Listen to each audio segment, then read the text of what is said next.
chase their prey, speed is the principal weapon.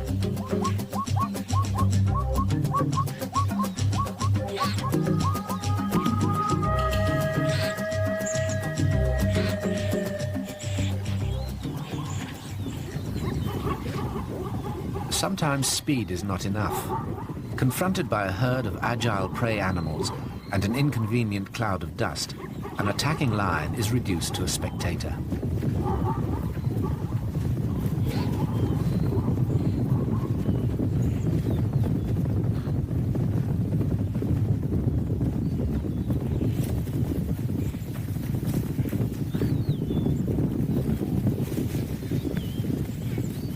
The lion may have more luck when he tries again, but there are some animals whose whole livelihood depends on overcoming their prey by means of a series of secret weapons. In shallow coastal waters, where the competition for resources is intense, swift and agile creatures are the prey of a rather sluggish animal, the cuttlefish. The prawns and fish that it eats are far more mobile, but the cuttlefish uses its tentacles to take them unawares.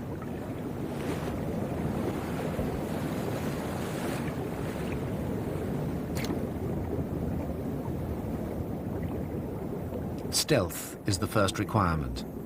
Floating like some inanimate object in the water, the cuttlefish drifts idly towards an unsuspecting fish until it's within range and then fires.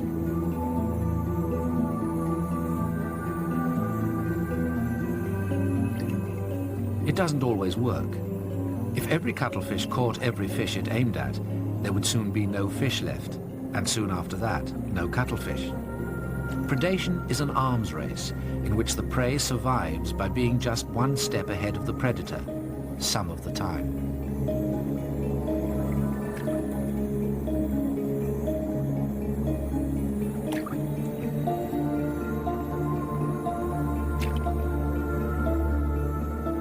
Part of the cuttlefish's armory is its extraordinary vision. Cuttlefish are mollusks related to snails, but they have eyes as good as any mammal. Using both eyes together, a cuttlefish has binocular vision. That is, it can judge distance as well as you or me when it's taking aim at its prey.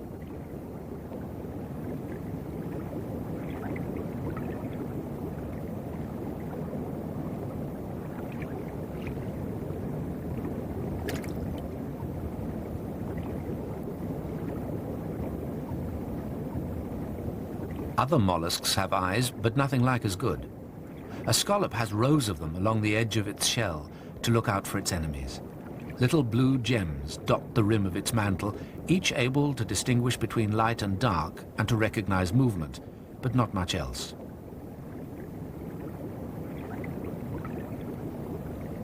A scallop's main enemies are starfish, which have the strength to prise its shell open and eat the contents. The scallop has a secret defensive weapon. Unlike many shellfish, it can fly.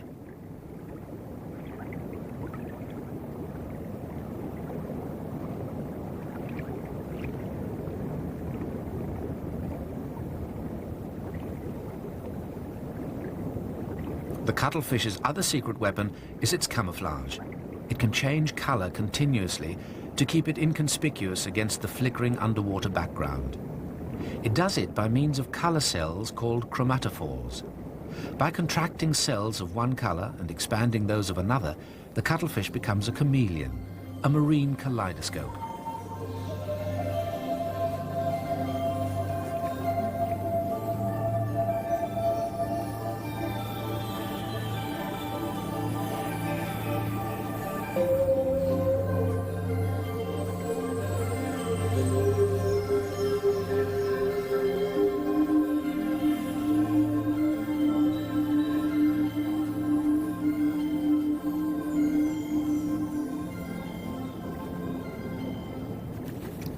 The color changes can be very quick, causing the cuttlefish to disappear for a moment.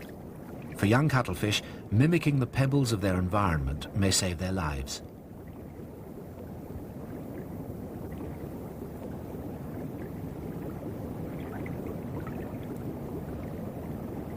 It certainly makes them hard for shrimps to see.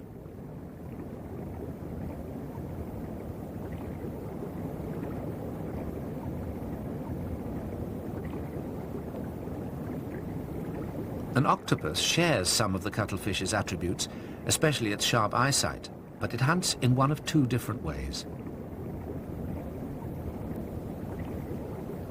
Instead of flicking out lightning tentacles, it sometimes feels its way around, latching onto victims with sensitive suckers.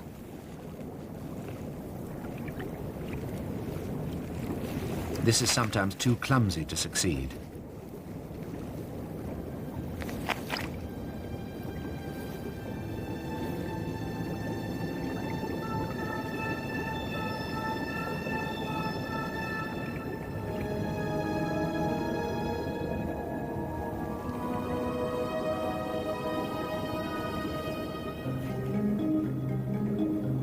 Lacking the cuttlefish's ability to change color every few seconds, an octopus needs a different form of camouflage. Instead of imitating its background, it appropriates it. Its other hunting technique works just as effectively as that of the cuttlefish once it has spotted its prey with its acute eyesight.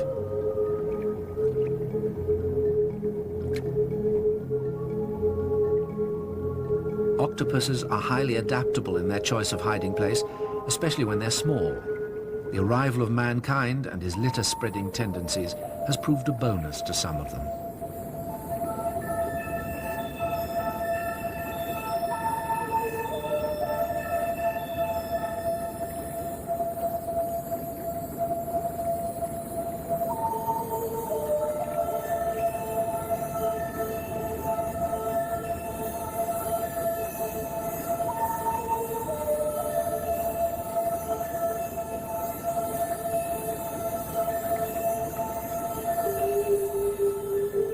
With its fluid mollusk body and its sharp eyes and hunting instinct, the young octopus can lie in wait in the most unexpected places.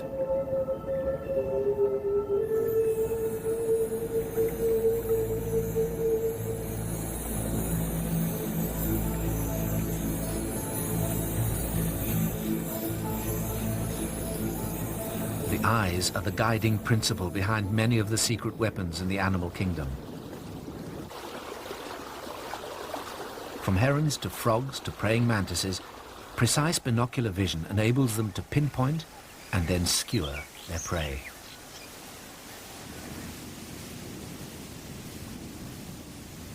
An owl and a lion in search of prey use the same range-finding technique as humans, judging distance by assessing the difference between the images received by their two eyes.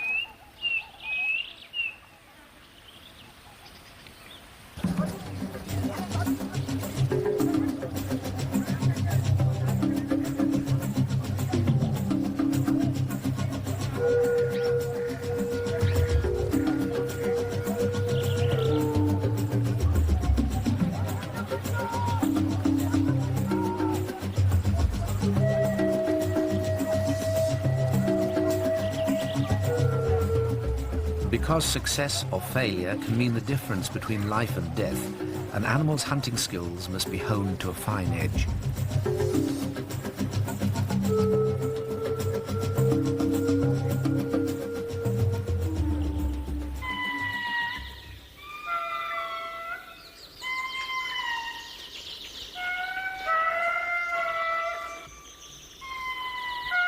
In the forests of Madagascar, the home of the lemurs, good eyesight means something more than the ability to hunt.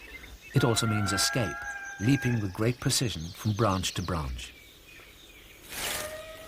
But among the branches where the lemurs leap, there live some of the finest target shooters of all. The Malagasy people say that a chameleon has one eye on the past and the other on the future. But in fact, its swiveling turrets are watching all round.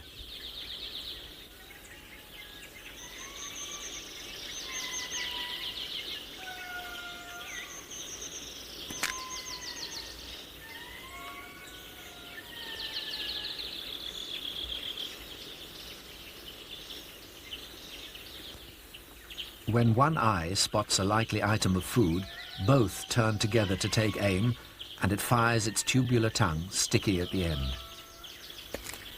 Very little escapes the chameleon's marksmanship.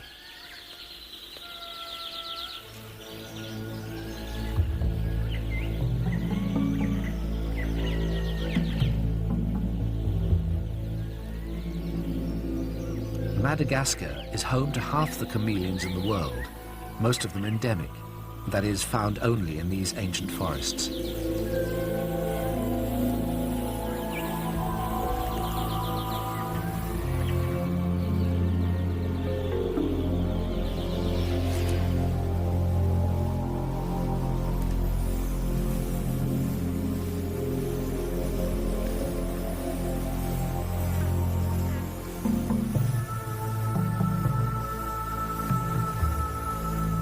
The tongue can extend further than the length of the chameleon's body.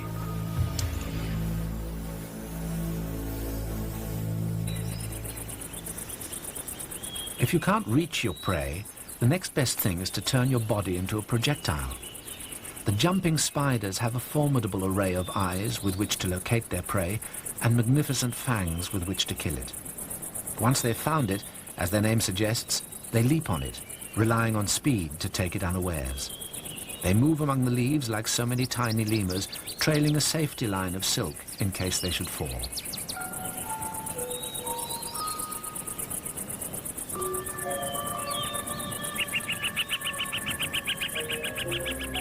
This agility is the key to their success as hunters.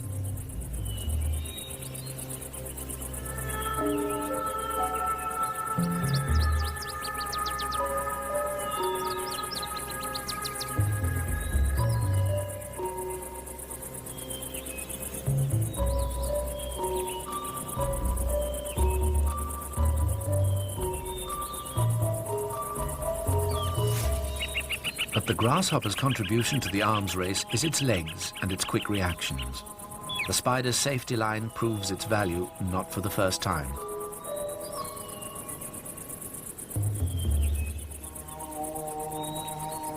The male of the species, larger and paler, is also out hunting, stalking its prey with beady eyes.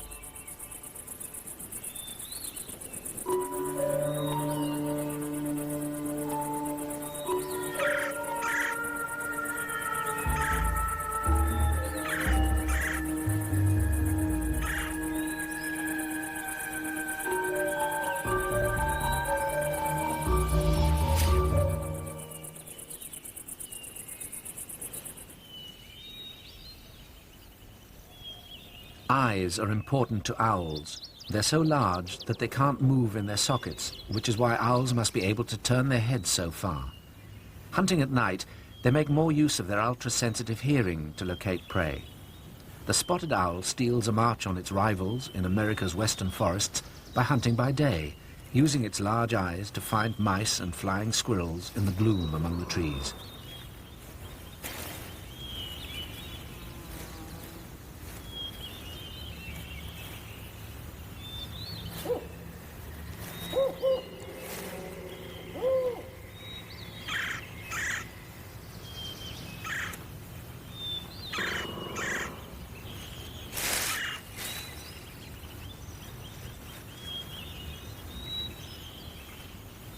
The open desert is far from gloomy, but if it's easy there for a predator to see its prey, the reverse is also true.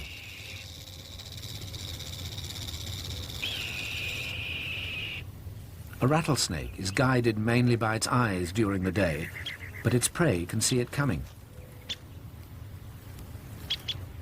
The snake seeks prey by scent as well. It samples the air with its flickering tongue, testing the scent in two small pits inside its mouth.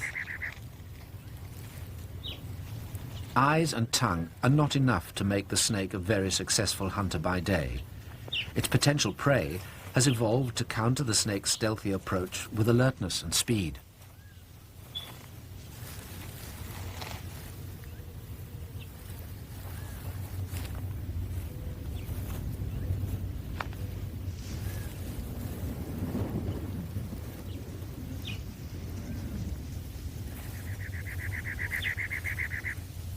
Lizards and ground squirrels alike make their escape as soon as they see the snake coming.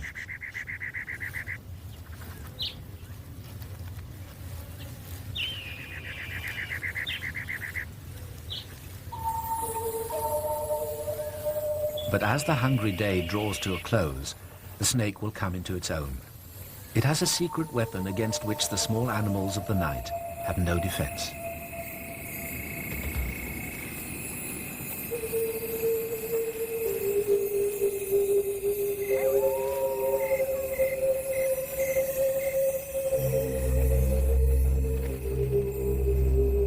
No matter how well insulated they are, all mammals give out a certain amount of heat. The rattlesnake can sense that heat using a pair of organs concealed in pits in front of its eyes. It belongs to a group of snakes which share this ability, the pit vipers. A heat-sensitive camera gives some idea of how a pit viper perceives its prey.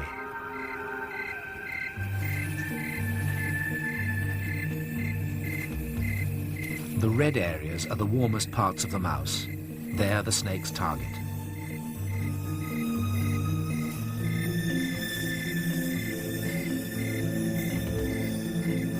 A mouse has very sensitive eyes, but in complete darkness it can see nothing. The snake's secret weapon enables it to follow the mouse wherever it goes, even into its burrow, where other predators would lose it in the darkness.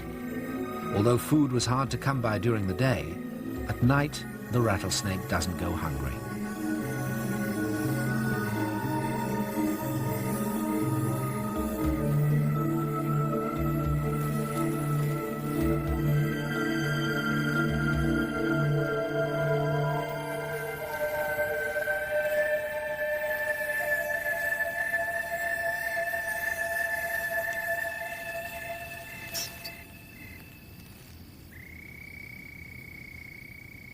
Elsewhere in the American deserts, another nocturnal predator uses a secret weapon to hunt in darkness.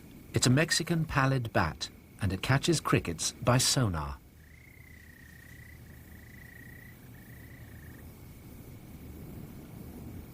High-pitched sounds produced from its ornate nose bounce off the prey on the desert floor to be received by those huge sensitive ears. The echoes tell the bat all it needs to know about the location of its food.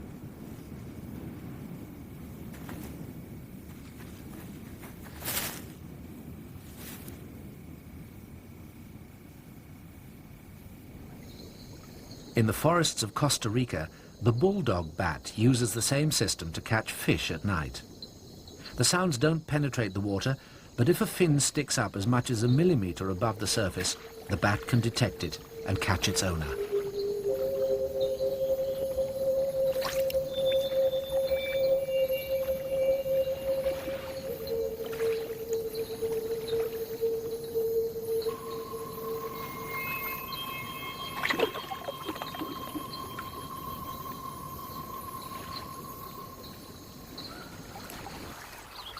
Hunting prey in water by sight presents predators with a problem, but kingfishers know the answer.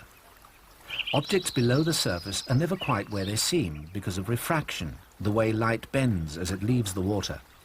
The attacker has to make allowance for this, or miss.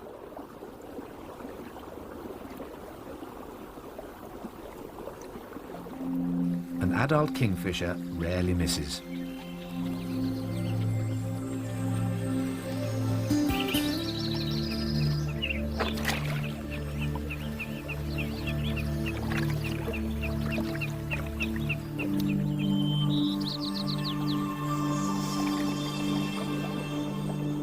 Young birds have to learn the necessary adjustment.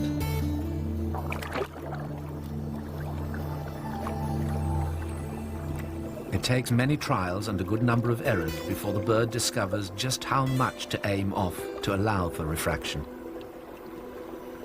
A young kingfisher that fails to learn in time will starve.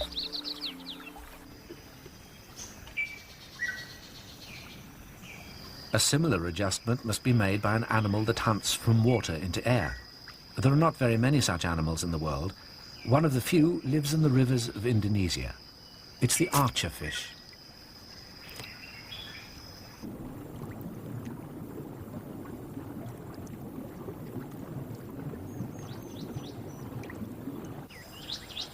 A fly cleaning its wings in the sunshine should be out of reach of any fish. The archers cruising in the river below seem to be gazing wistfully at a nourishing snack which is hopelessly unattainable. In fact, they're sizing up the target, checking its range and direction.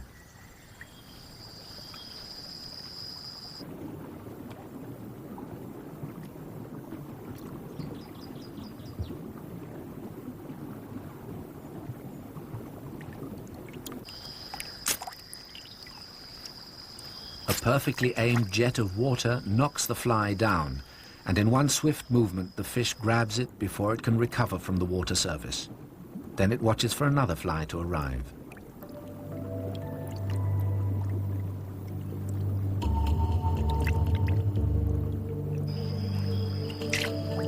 Sometimes it takes several shots to find the mark. Archerfish are among the few fish to have forward-looking eyes to judge the distance of their prey as well as its direction.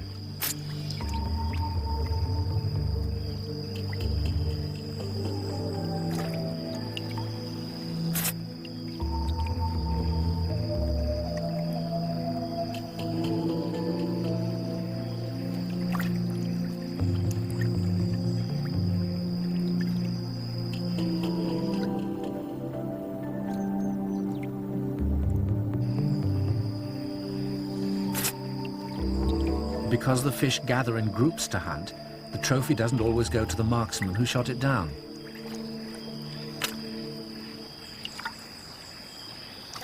An archerfish has a groove in the roof of its mouth which it can cover with its tongue to form a tube. When it then closes its gill covers suddenly, water squirts up the tube like a bullet up a gun barrel. A shooting party of archerfish surround a hapless fly, apparently taking turns to have a potshot at it until one of them knocks it down. Then it's on to the next likely-looking twig. A scrimmage follows each successful shooting until the ball, the fly, is taken out of play, sometimes with an agility that has to be seen to be believed.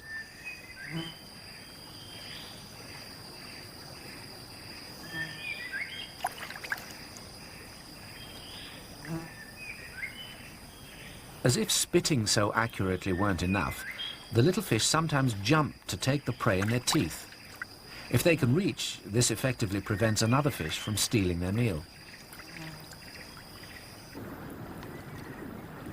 If at first they don't succeed, they try and try again. In the dog-eat-dog of predator and prey, a small advantage can mean that one animal will leave more offspring than another. The offspring are likely to inherit their parents' freakish skill. Thus, small genetic differences become fixed in the population. Hence the secret weapons of the pit viper and the fishing bat, the kingfisher and the amazing archerfish.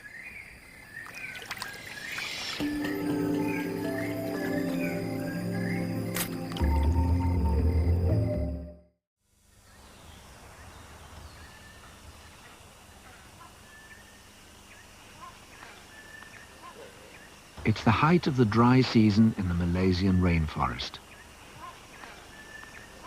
Small, perfectly camouflaged lizards have gathered in the trees to display for mates.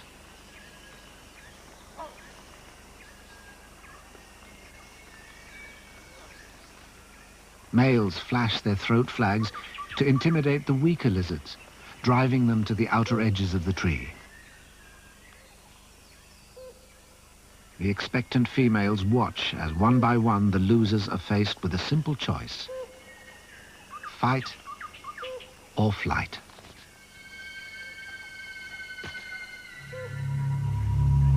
Known as flying lizards, their courtship contests are a signal that the short dry season is about to come to an end. This year, they may be wrong.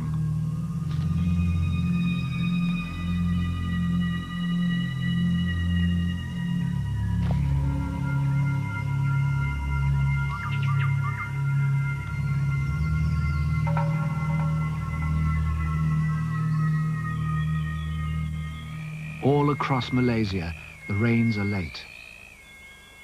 A global weather event known as El Niño has brought the longest dry in the country's history. This is the story of a rainforest where the rules have suddenly changed, where the animals and plants of one of the wettest countries on Earth are besieged by more than 3 relentless months without rain. There are parts of Malaysia where the great jungles stretch all the way to the sea. 3 very different ecosystems sit side by side: rainforest, mangrove, and shore. To survive the drought, some animals will need to exploit all 3.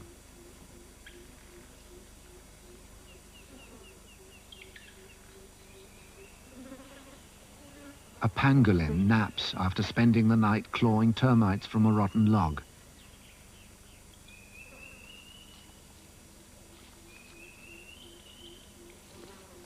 The dry conditions force the termites deeper inside, keeping the pangolin up later than it would usually risk.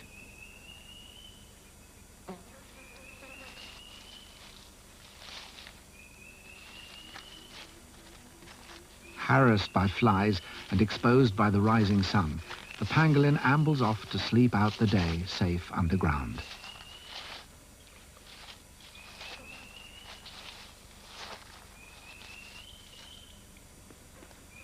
Many young saplings are stressed and dying, sending a shower of crisp, dry leaves onto the forest floor.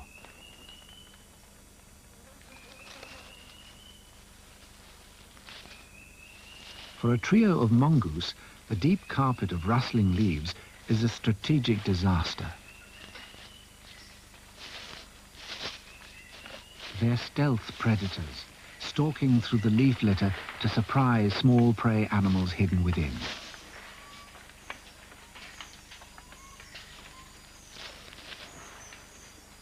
The forest floor is normally a spongy mat of fallen debris, but in times of drought, fungi and bacteria are unable to decompose such a load.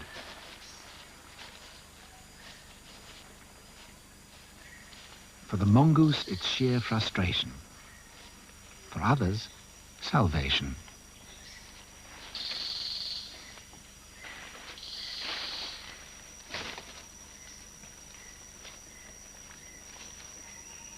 As long as it doesn't move, the horned toad is virtually undetectable to the foraging mongoose. It's a masterpiece of camouflage, a forest floor specialist. But overlooking a meal isn't the greatest threat the mongoose face. Masquerading as the fattest dead leaf on the forest floor, the blood python will lie in ambush like this for weeks. The python has two big advantages in the dry: a low metabolism and reptilian patience. A meal the size of a mongoose would sustain the blood python for a month. Foraging in these conditions is a fine balance of finding prey whilst avoiding predators, both real and imagined.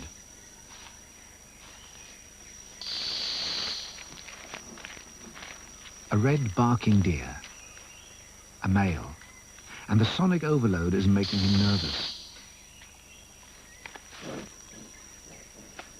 Every rustle may be a rival male invading his territory.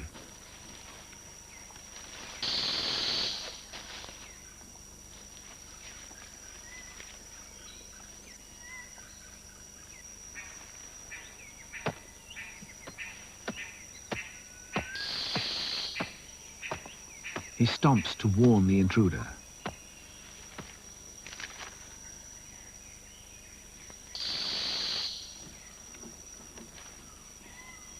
The confused mongoose sneaks off to search for quieter hunting grounds.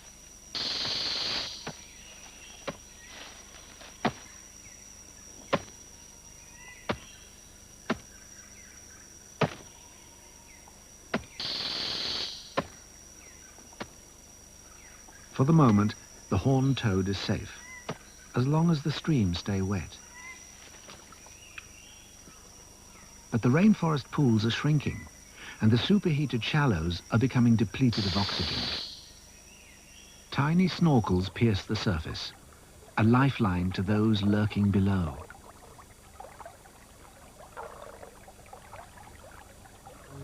Water scorpions. They hang beneath the surface, breathing through their tails, beckoning small fish with a wave of the pincers.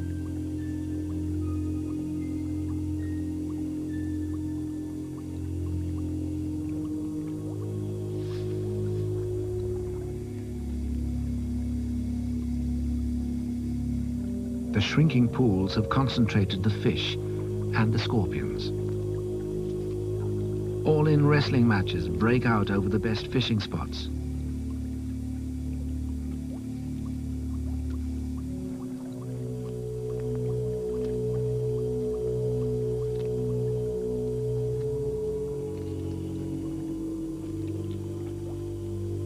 While some squabble, others get on with the catch.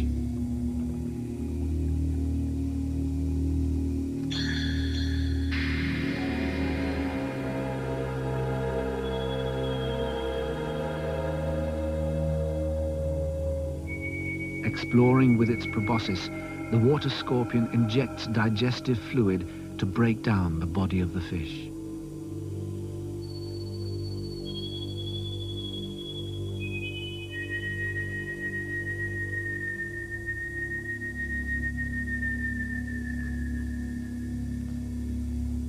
It begins to suck the life from the fish, all the while careful to keep its prize hidden from raiding neighbors.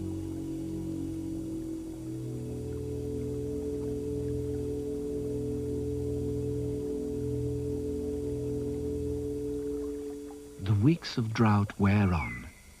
Water levels drop so severely that stretches of riverbank become exposed.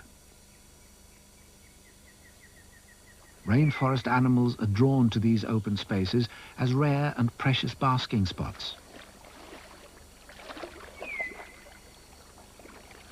The water monitor knows the pulling power of such spaces.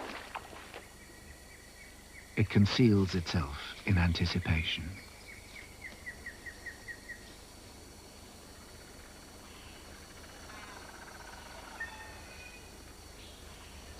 A sunny roll on a dry bank is an otter's idea of paradise. He's exposed out here, and he's aware of the dangers. But he can't resist the pleasure.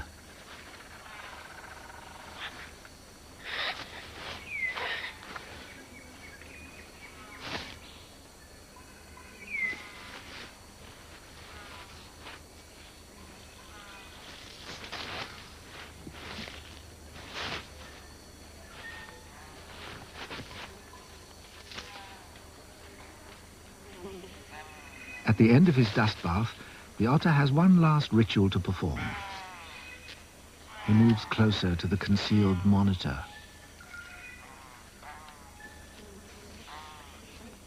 And dances the otter dung dance. Squirting dung and spreading its scent across the ground, it's the otter's parting declaration that this patch of riverbank is his. At last, the monitor gets what it came for.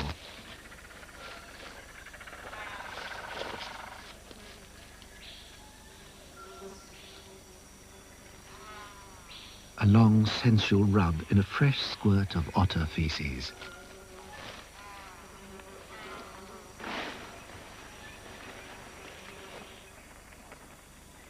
Even mature trees are beginning to show signs of drought stress.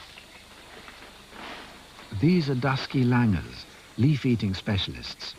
Their preference is for fresh young shoots, but after months without rain, most new growth has been suspended. The langurs are forced to spend more time feeding on the low-quality leaves. But the animals of this coastal rainforest have one big advantage in this time of drought: a close proximity to mangrove swamp. Flushed twice daily by the ocean tide, the mangroves maintain their fertility despite the extended dry. Long-tailed macaques range out of the forest and into the mangroves.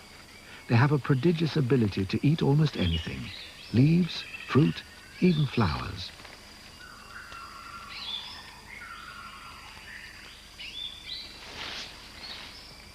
But an uninhabited paradise this is not. The mangrove swamps are home to some of the most dangerous predators in Malaysia.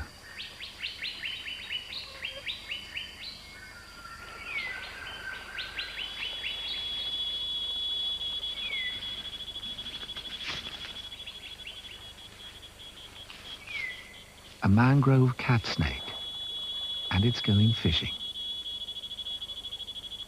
The cat snake swims effortlessly against the outgoing tide. It's large and highly venomous, but still it pauses to assess the risks.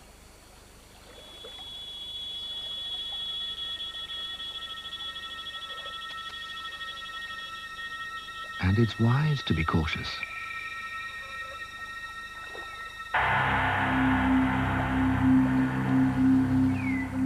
king cobra.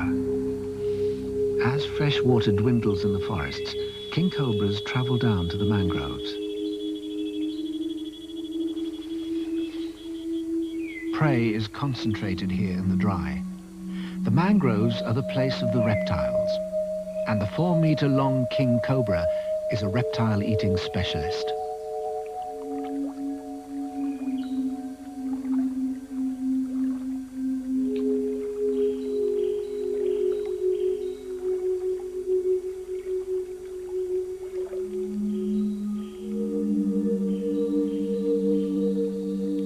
With the king cobra in the water, fish are suddenly off the cat snake's menu.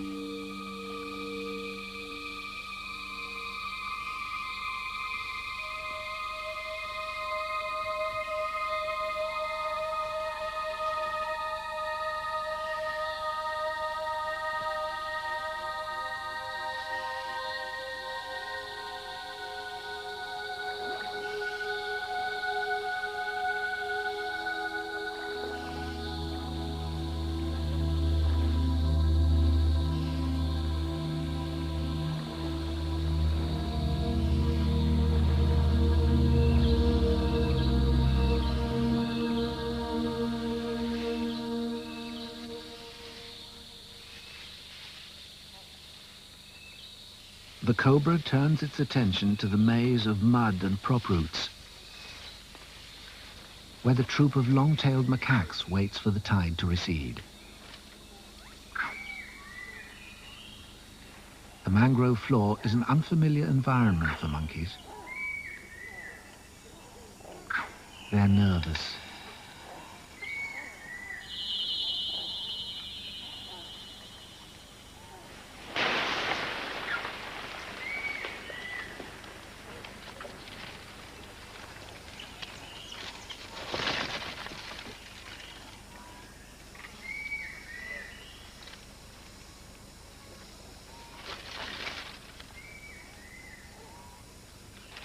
By venturing onto the mud, the monkeys enter the domain of predators, like crocodiles and pythons. They've earned an alternative name, crab-eating macaques.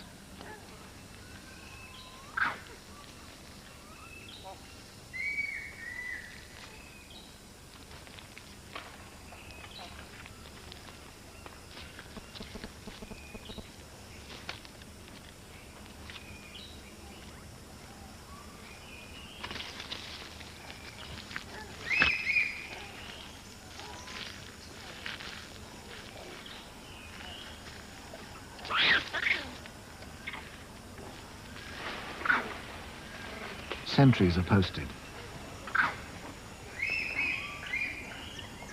Tension erupts into squabbles.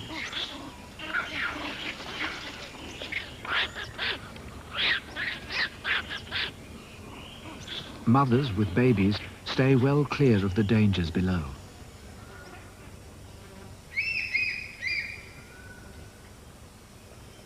But the protein the macaques gain is invaluable. Social bonds ruptured by the tension are soon re-established with a bout of grooming. Replete and intact, the troop lingers to digest their meal in the cool shade on the mangrove roots. In the forest fringing the mangroves, other creatures have created their own shade. On an otherwise healthy palm tree, certain fronds have mysteriously collapsed. Tiny teeth have spent the night nibbling through the radiating veins in a near-perfect circle. The outer edges of the frond flop downward, forming small, circular, high-rise tents. And the culprits are camped underneath. Tent-making bats. Feeding in the forest by night, they huddle beneath their do-it-yourself tents each day.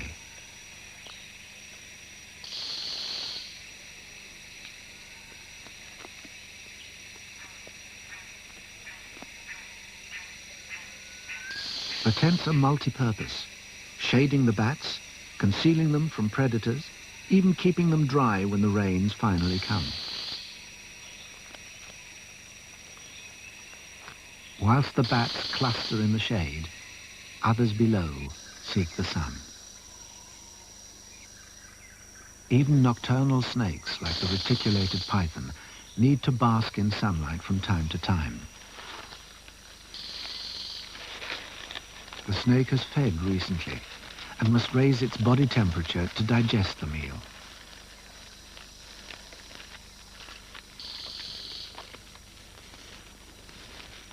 But even a snake as large as this python needs to be wary on the forest floor by day.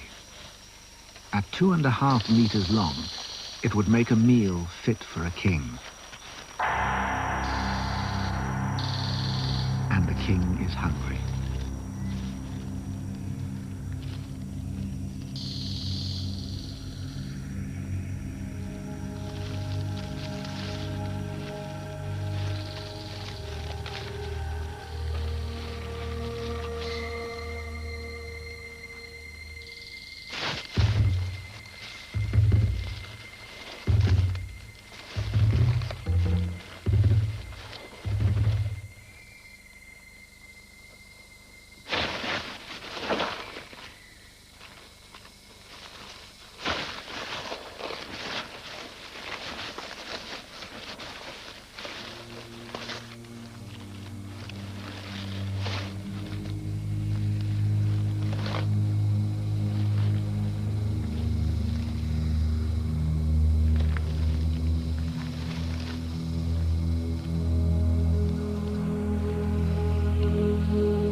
Now becomes a test of strength.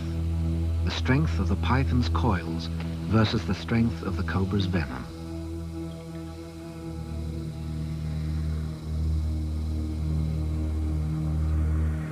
Over 10 long minutes, the life slowly ebbs from the python.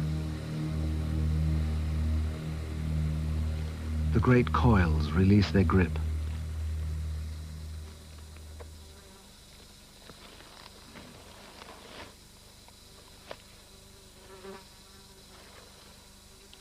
Subduing the python was only the first challenge.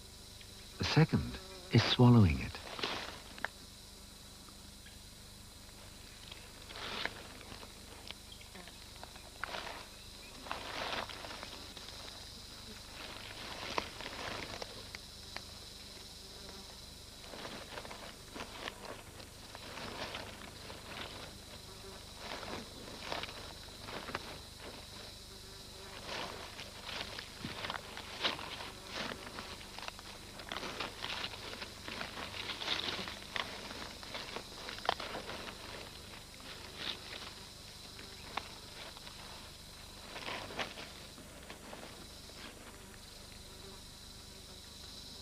In the stifling heat of the Malaysian dry, 2 enormous snakes become one.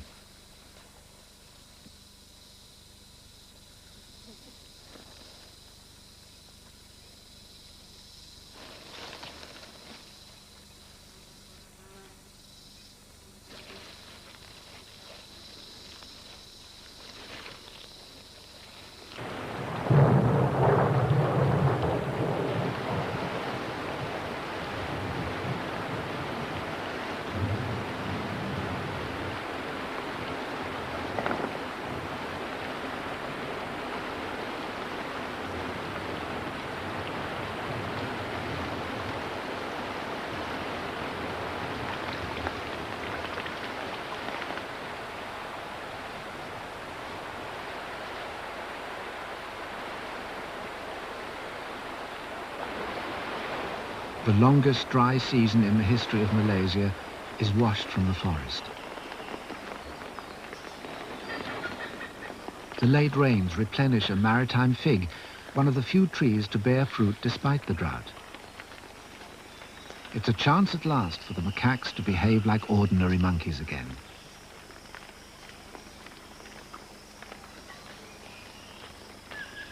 Even the dusky langurs join the celebration.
The extreme El Nino event was not the only factor in this extraordinary drought. Since large-scale forest clearing began in the 1930s, rainfall patterns across Malaysia have changed. Destructive cycles of drought and flood have begun to emerge. Some animals, like the versatile macaques, will surely endure. Others will sadly perish.